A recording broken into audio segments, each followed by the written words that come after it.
Ken Hill Coaching. This time we're at Barber Motorsports Park for our Crash and Turn series. And Barber, oh my gosh, what an amazing track to be on. And at Barber, a lot of times we typically just jump right to turn 5, thinking, okay, yeah, we have all these crashes in turn 5, and we do, but they're honestly quite explainable. Today, we're going to focus a little bit differently. We're going to focus on 2 to 3 to 4, and we're going to talk a little bit about that. So let's get our graphics up here, and yeah, we can just jump right into this. So with 2 to 3, 4, let's just kind of draw this out a little bit. Here we've got 2, and then as we blend here into 3, we've got 4, and then 5. Honestly, 5 is very easy. 5, we typically see tucking the front on the brakes, especially late in there. And it's so easy to get sucked into that corner, too much speed, and realize that beginning of the beginning of the radius there really tightens up. So we'll kind of draw that out a little bit. So we're not going to spend a lot of time on 5 because, quite honestly, it's pretty simple and it's explainable. Getting too rushed down in here, it's downhill. The fork is crazy compressed, and then it's nuts how this feels like it tightens up. So coming in here again, downhill, the fork is compressed, and a lot of times we see the front end lost pretty early in this area. Again, just overloaded front tire. Right, it's just the perfect storm of everything. It's coming in a pretty decent clip.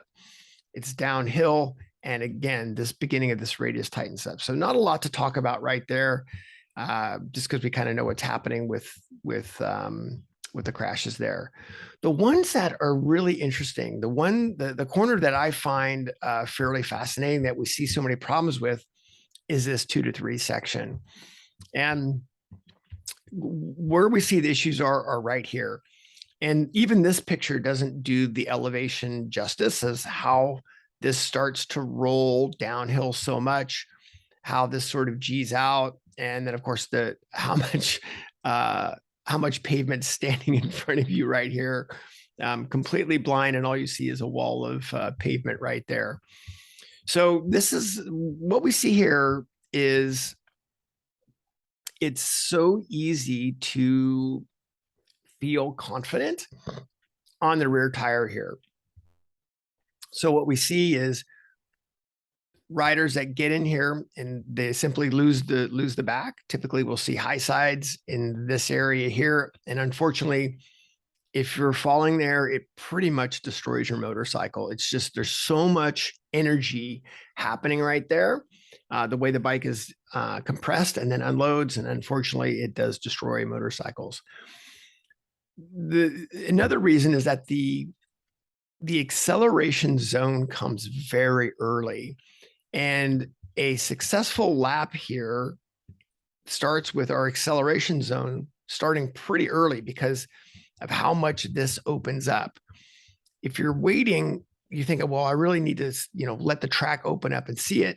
You start accelerating here, you've really lost out. And the speed that you build in this area is really the speed that you carry over 4, which carries you down into 5. So it's the passes into 5 happen from your drive that starts right here. So critical for not only for lap time, but critical for a position change as well.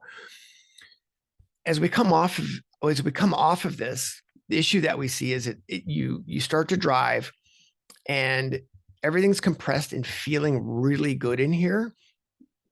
Well, you end up having to make a little bit of more of a lean angle direction change right in here, because we have to essentially keep the bike turning. So adding a little bit of lean angle right here, or even maintaining lean angle right here, is really, really, it's easy to do. And that's really where the sin is, because you're already everything's compressed. You're on the edge of the tire. You're starting to accelerate, and the tire just simply does not have any more grip. Again, very, very difficult. So that's typically what we're seeing. We're seeing right here, and it's taken out a lot of very, very good, successful riders. Again, just it pulls you in a little bit and gives you a little bit of a false sense of what's going on. So how do we fix it? And the way that we fix it is to almost separate this section to this section to this section, and being really deliberate, even if you can take away a few more degrees of lean angle right here. And again, the lean angle here is pretty nuts, but even being able to stand the bike up 2 to 5 degrees of lean angle makes a massive difference in making sure that you've got grip right there, and then making a separate direction change down here for 4. So separating these segments instead of trying to make them one big arc, and that's of course what your brain wants to do, but separate a little bit of throttle timing in there where we get the bike stood up here.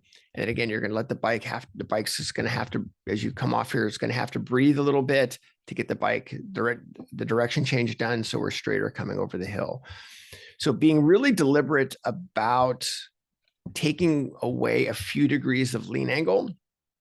And this is where even if you have to save a little bit of extra body movement, so not being too low with your body too early, so you can have the bike picked up a little bit, again, makes a fairly big difference.